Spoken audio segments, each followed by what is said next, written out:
معزز معزز ناظرین و سامعین، السلام علیکم ورحمۃ اللہ وبرکاتہ۔ آج میں آپ کے سامنے سورہ بقرہ جو دوسرا چیپٹر ہے اس کی تفصیل اور ترجمہ شروع کر رہا ہوں۔ بسم اللہ الرحمن الرحیم، الف لام میم، ذالک الکتاب لا ریب فیہ ھدی للمتقین الذین یؤمنون بالغیب ویقیمون الصلاۃ ومما رزقناہم ینفقون والذین یؤمنون بما انزل الیک وما انزل من قبلک وبالآخرۃ ھم یوقنون اولئک علی ھدی من ربہم اولئک ھم المفلحون ان الذین کفروا سواء علیہم انذرتهم ام لم تنذرهم لا یؤمنون ختم اللہ علی قلوبہم وعلی سمعہم وعلی ابصارہم غشاوۃ ولہم عذاب عظیم۔ صدق اللہ العلی العظیم۔ بسم اللہ الرحمن الرحیم، اللہ بے انتہا رحم والے، بار بار رحم کرنے والے کے نام سے۔ اس سورت کا نام البقرہ اس تذکرے سے لیا گیا جو بنی اسرائیل کو ایک گائے کی ذبح کرنے کا حکم دیا جانے کے متعلق اس سورت کو 8ویں رکوع میں کیا گیا تھا۔ چونکہ اس صورت میں خاص کر یہودیوں کا ذکر ہے، یہودی جن کو اللہ تعالیٰ کی ایک موحد قوم بنانا چاہتا تھا، گائے کی پرستش کا مرض مصر میں پیدا ہو چکا تھا، اس لیے گائے کی ذبح کا تذکرہ اس صورت کے اہم ترین مضامین میں سے ایک مضمون ہے، اس لیے اس کو سورہ بقرہ کہا جاتا ہے۔ سورہ بقرہ کا تعلق سورہ فاتحہ سے۔ اس سورت کا تعلق ایک تو باللحاظ ترتیب سورہ فاتحہ سے، چونکہ سورہ فاتحہ میں یہ دعا سکھائی گئی تھی کہ اہدنا الصراط المستقیم۔ اس کی ابتدا یوں ہوتی ہے کہ ذالک الکتاب لا ریب فیہ ھدی للمتقین۔ گویا اس دعا کا جواب اور بتایا کہ قرآن کریم وہ صراط مستقیم بتاتا ہے جس صورت میں بتایا کہ انعمت علیہم کا گروہ وہ ہے جو ان اصولوں پر عمل پیرا ہوتا ہے۔ انعمت علیہم کا گروہ جو کہ میں نے پچھلی ویڈیو میں آپ کو بتایا تھا، جس میں شہداء، نبی، صحالیہ، شہداء جو ہے وہ ان لوگوں کا شمار ہوتا ہے جس کا ذکر صدر صورت پر، ساتھ ہی مغضوب علیہم یعنی یہود کا تذکرہ بالتفصیل و ضالین یعنی نصارہ کا ذکر کیا۔ سورہ بقرہ کی ابتدا میں رکھے جانے کی وجوہات۔ لیکن چونکہ سورہ فاتحہ ساری قرآنی تعلیم کا نچوڑ ہے، اس لیے کہا جا سکتا ہے قرآن شریف کی ابتدا سورہ بقرہ سے ہوتی ہے، اور یہی سچ ہے۔ چنانچہ یہاں شروع ہی میں اس پاک کتاب کی اغراض کو بیان فرما دیا اور اکمل و اتم طور پر وہ باتیں بتا دیں جو یہ قوانین کا واضح بطور تمہید بیان کر دیا کرتا ہے۔ اول اسے خدائے علیم کی طرف سے ہے جو نہ صرف فطرت انسانی یا ضروریات بشری کو جاننے والا ہے مگر گزشتہ اور آئندہ کی تمام باتوں کو بھی جانتا ہے۔ پھر یہ کتاب ہے پراگندہ الفاظ یا منتشر افکار کا مجموعہ نہیں، پھر اس کی غرض ہدایت یا دنیا کو راہ راست پر لانا ہے، اصول اسلام کی قبول اور انکار کے نتائج۔ پھر وہ اصول یہاں بیان فرما دیے جس پر چل کر انسان ہدایت کو پا سکتا ہے۔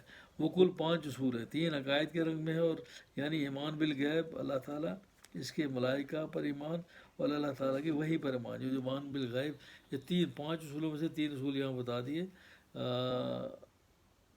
اللہ پر ایمان، ملائکہ پر ایمان اور وحی پر ایمان۔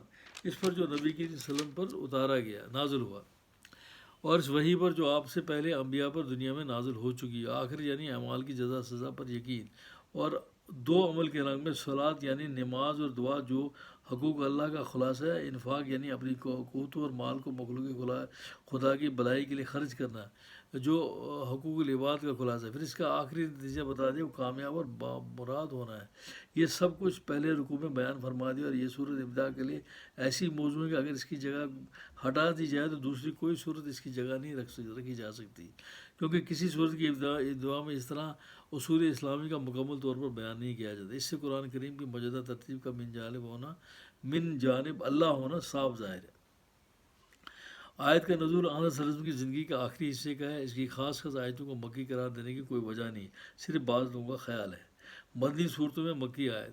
وہ اس میں شک نہیں کہ بعض صورتوں کا نزول ایک لمبے زمانے پر مثبت رہا، مگر جب تک کوئی صریح اور بین شہادت نہ ہو تو مدنی صورتوں کی بعض آیتوں کو مکی اور پہلے کو نازل شدہ قرار دینا غلط طریقہ ہے۔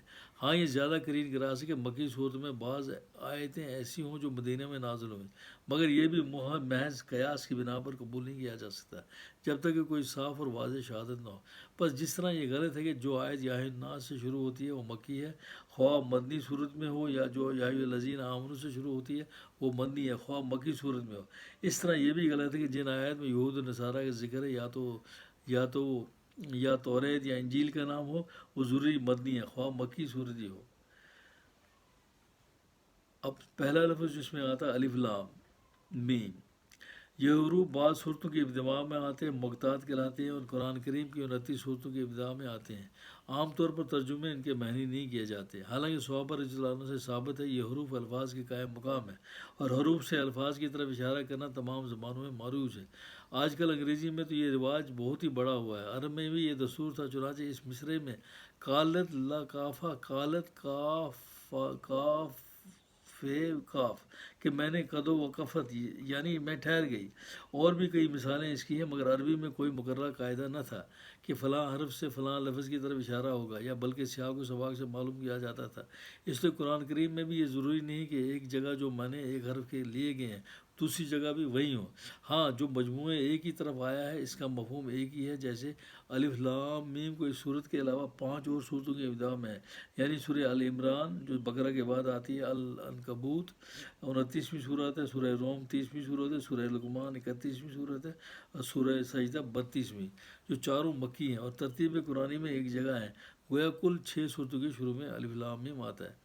الف لام میم کے معنی حضرت ابن عباس رضی اللہ عنہ نے کیے ہیں، ان اللہ عالم مروی ہے، یعنی میں اللہ بہت جاننے والا ہوں۔ اب آگے لفظ آتا ہے ذالک الکتاب لا ریب فیہ ھدی للمتقین۔ ذالک یہ لفظ عموماً اشارہ بعید کے لیے آتا ہے، مگر عظمت کے ظاہر کرنے کے لیے بھی لایا جاتا ہے۔ یہاں باللحاظ عظمت کتاب میں بولا جاتا ہے، دوسری جگہ حاذا کے لفظ میں بھی اشارہ موجود ہے، جیسے حاذا الکتاب انزلنا مبارک سورہ انعام، یا ذالکہ سے اشارہ بعید کتاب موعود کی طرف بھی ہو سکتا ہے، یعنی وہ کتاب جس کا وعدہ موسیٰ اور عیسیٰ علیہ السلام کو دیا گیا تھا۔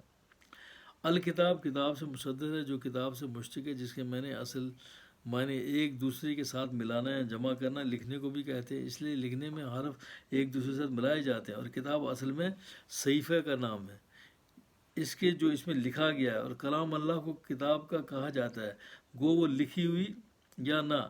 یہ لفظ قرآن شریف پر بھی بولا گیا ہے، جیسے یہاں کسی ایک سورہ پر بھی، پہلی شرح پر بھی، ایک نبی کی وحی پر بھی، جملہ انبیاء کی وحی پر بھی، بہشت مجموعی بھی۔ رائب جو ہے وہ شغل الف لام ذالک الکتاب لا ریب فیہ ھدی للمتقین۔ اب رائب جو ہے وہ شک ہے جس کے ساتھ تہمت ہو، نفی رائب کا دعویٰ اور اس کی دلیل۔ یہاں اس کتاب میں ریب کی نفی کی ہے جو ایک دعویٰ ہے، جس کی صداقت کے لیے آگے چل کر فرمایا ان کنتم فی ریب مما نزلنا علی عبدنا فاتوا بصورات من مثلہ۔ اس سے کوئی مخالف آج تک عہدہ برا نہیں ہو سکا، اس لیے یہ دعویٰ سچا اور ثابت شدہ قرار پایا۔ خدا یا بامانی ہادی ہے، یعنی ایسی راہ پر چلانے والا جو منزل مسعود کو پہنچا دے۔ متقین متقا اتقاء سے اس میں فعل ہے، میں آپ کو یہ لفظی میں نے بتا رہا ہوں، ذالک الکتاب لا ریب فیہ ھدی للمتقین۔ اتقاء سے اس میں فعل ہے، اتقاء اصل میں وہ اتقاء ہے جو واقع یکی سے باب افتعال ہے، اور مصدر واقعات کے معنی ہے حفظ شیء ما یعزی ہے یزرو، ایک چیز کی حفاظت کرنا اس سے اس کو ایذا دے اور نقصان پہنچائے۔ تقویٰ کا اصل معنی ہے جعل النفس فی واقعات مما یخاف ہو، یعنی اپنے آپ کو اس چیز سے بچانا جس کا خوف کیا جاتا ہے۔ اس کی وجہ سے اس کے معنی بعض وقت خوف بھی لیے جاتے ہیں۔ اصطلاح شریعت میں تقویٰ اپنے آپ کو گناہ میں پڑنے سے بچانا ہے۔ حافظ النفس عما یوسم، متقی بروئے حدیث۔ نبی کریم صلی اللہ علیہ وسلم نے فرمایا بلغوا ابتہ ان یکون ان المتقین ھذا یدا ملا باسا بہا حذرا مما بہا باسا، یعنی متقی ہونے کے انسان نہیں پہنچتا جب تک کہ ان چیزوں سے بچنے کے لیے جس میں برائی ہو ان کو چھوڑ نہ دے، اور جس میں برائی نہیں ان کو بھی چھوڑ دے۔ ایک حدیث میں تو کا نفس کے متعلق آتا ہے، جس کے معنی ابن اسیر نے یوں کیے ہیں کہ اپنے نفس کو ہلاکت کے لیے پیش مت کرو اور آفات سے اس کی نگہداشت کرو۔ تاج العروس میں ہے توقع الکا کے ایک ہی معنی ہے۔ اب سوال یہ ہے کہ تقوی اللہ کیا چیز ہے، اتقوا اللہ سے کیا مراد ہے؟ کیونکہ متقی وہی ہیں جو تقوی اللہ اختیار کرتا ہے، اور ظاہر ہے کہ اللہ کوئی ایسی چیز تو نہیں کہ انسان اسے خائف ہو کے بچے یا اس سے اپنے آپ کو بچا لے، اس سے دور ہو کے، بلکہ اللہ کی طرف آنا اور اس کا قرب حاصل کرنا ہی عین انسانی زندگی کی غرض ہے۔ قرآن شریف میں سورہ نساء کے شروع میں آتا ہے وَاتَّقُوا اللَّهَ الَّذِي تَسَاءَلُونَ بِهِ وَأَرْحَامَ، اللہ کا تقویٰ کرو جس کے واسطے سے تم کو ایک دوسرے سے سوال کرتے ہو، اور رحموں کا تقویٰ کرو۔ ان دو لفظوں کو اکٹھا کر کے قرآن شریف نے تقویٰ اللہ کے معنی پر روشنی ڈالی ہے۔ ظاہر ہے کہ رحموں کے تقویٰ سے مراد سوائے اس کے کچھ نہیں کہ رحموں کے حقوق کی حفاظت کرو۔ تقویٰ اللہ حقوق کی نگہداشت اور متقی حقوق کی نگہداشت کرنے والا ہوتا ہے۔ بس تقویٰ اللہ کے معنی بھی سوائے اس کے کچھ نہیں کہ حقوق اللہ کی حفاظت کرو۔ متقی وہی ہیں جو حقوق کی حفاظت کرتا ہے۔ اگر غور کیا جائے تو جو معنی امام راغب نے کیے ہیں وہ یہی ہے، کیونکہ گناہ میں پڑنے سے انسان اپنے آپ کو اس طرح بچا سکتا ہے کہ حفاظت حقوق کرے اور کوئی حق تلفی نہ ہونے دے، اور یہی معنی حدیث میں ہے، کیونکہ نبی کریم صلی اللہ علیہ وسلم نے متقی اسی کو قرار دیا جو اپنے آپ کو ہر قسم کی برائی سے بچاتا ہے، اور بدی کا مفہوم حق تلفی ہے، یہاں تک کہ اگر برائی سے بچنے کے لیے کسی ایسے کام کو بھی چھوڑنا پڑے جس میں کوئی برائی نہ ہو تو وہ اس سے بھی چھوڑ دیتا ہے۔ بس متقی اپنے آپ کو گناہ یا حق تلفی سے بچانے والا ہے۔ اور اتقوا اللہ کے میں نے سوائے اس کے کچھ نہیں کہ حقوق اللہ کی حفاظت کرو، اور چونکہ ہر قسم کے حقوق اللہ تعالیٰ سے انسان کے ذمے رکھے، اس لیے تقوی اللہ میں تمام حقوق کی نگہداشت آتی ہے۔ اور اگر ڈر نہ بھی اس کے معنی کیے جائیں تو خدا نے ڈرنا یا خوف کرنا، اس کے عذاب سے ڈرانا ہے یا اس سزا سے ڈرنا ہے جو گناہ پر ملتی ہے۔ بس اصل غرض پھر بھی گناہ سے بچنا، اور گناہ حقوق یا اللہ یا حقوق العباد کے ضائع کرنے کا نام ہے۔ قرآن ھدی للمتقین کس معنی سے ہے؟ ذالک الکتاب لا ریب فیہ ھدی للمتقین، یہ کتاب، اس میں کوئی شک نہیں ہے، متقیوں کے لیے ہدایت ہے۔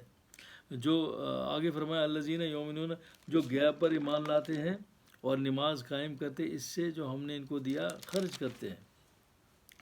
اب قرآن ھدی للمتقین کس معنی سے؟ یہاں قرآن شریف کو ھدی للمتقین فرمایا یعنی متقیوں کے لیے ہدایت، دوسری جگہ ھدی للناس فرمایا یعنی سب لوگوں کے لیے ہدایت۔ ھدی للناس کس معنی سے؟ ہدایت کے مختلف معنوں کے لحاظ سے یہ دونوں باتیں درست ہیں۔ اس معنی سے سب لوگوں کے لیے ہدایت ہے کہ راستہ سب کو دکھا دیا، کسی کو روک نہیں، جو چاہے اختیار کرے، نہ جو چاہے کرے۔ متقیوں کے لیے اس معنی سے ہدایت ہے کہ اسے منزل مقصود تک پہنچا دینا ہے۔ متقی کو ضرورت ہدایت، یہ کہنا کہ جو متقی ہے اس کو ہدایت کی ضرورت نہیں، لغو بات ہے۔ متقی وہی ہے جو اپنے آپ کو حق تلفیوں سے، زر دینے والی چیزوں سے، گناہ سے بچاتا ہے۔ اس کو ضرورت ہے کہ اسے بتایا جائے کہ یہ حقوق تمہارے ذمہ ہیں، یہ چیزیں زر دینے والی ہیں۔ اصول کمال کی یہ راہ ہے۔ ہدایت من جانب اللہ کے بغیر اور محض اپنی جدوجہد سے کوئی انسان کمال حاصل کو نہیں پہنچ سکتا، بلکہ اس جدوجہد کے ساتھ من جانب اللہ ہدایت بھی چاہیے تاکہ وہ اس روشنی کا کام دے۔ ھدی للمتقین میں دونوں پہلوؤں کو روشن کر دیا۔ انسانی جدوجہد کی بھی ضرورت ہے اور تقویٰ سے پیدا ہوتی ہے، خدا کی طرف سے روشنی کی بھی ضرورت ہوتی ہے، اس سے منزل مقصود تک حاصل ہو جاتی ہے۔ اس طرح الحمدللہ رب العالمین کہنے والا، ایاک نعبد کا اقرار کرنے والا، اہدنا الصراط المستقیم کا دعا کا محتاج ہے۔ اسی طرح متقی جو اللہ تعالیٰ پر ایمان لاتا ہے، دکھ دینے والی چیزوں سے بچنے کی کوشش کرتا ہے، اس کتاب میں نور کا محتاج ہے تاکہ منزل مقصود پر پہنچ سکے۔ متقی کے لیے غیر متناہی ترقی، علاوہ ازیں یہ بھی بتانا مقصود ہے کہ انسان جس قدر بھی چاہے تقوی میں ترقی کرتا چلا جائے، ہمیشہ اپنے لیے اس کتاب میں نئی سے نئی روشنی آئندہ ترقیات کے لیے پائے گا۔ کسی مقام پر پہنچ کر یہ کتاب عاجز نہیں ہو جاتی کہ اس سے بڑھ کر کسی درجے پر پہنچانے کے لیے میرے پاس کوئی سامان نہیں۔ جس طرح ترقی انسانی غیر متناہی ہے، اسی طرح کتاب کا نور بھی بڑھتا چلا جاتا ہے۔ تقوی کمال کے حصول کی پہلی سیڑھی ہے، گو یہ سچ ہے۔ تقوی کمال کے حصول کی پہلی سیڑھی، اور گو یہ سچ ہے کہ خود تقوی کے بھی مدارج ہیں۔ جو شخص تقوی کی پہلی سیڑھی پر قدم رکھتا ہے، اس کتاب سے ہدایت کا طلب ہوتا ہے، اس کی آخری منزل بھی پہنچ جاتا ہے۔ تاہم اس سے آخری منزل کا نام یہاں فلاح ہے، اور کہیں صدیقت اور کہیں شہداء کا مرتبہ رکھا ہے۔ تقوی یا دکھوں سے اپنے آپ کو بچانا ہی کمال انسانی نہیں بلکہ کمال انسانی کے حصول کی پہلی سیڑھی ہے۔ اس کے مواقع پر وہ لوگ ہیں جو دکھوں تکلیفوں سے بچنے کی پرواہ نہیں کرتے، ان کا ذکر اگلی آیت میں ہے۔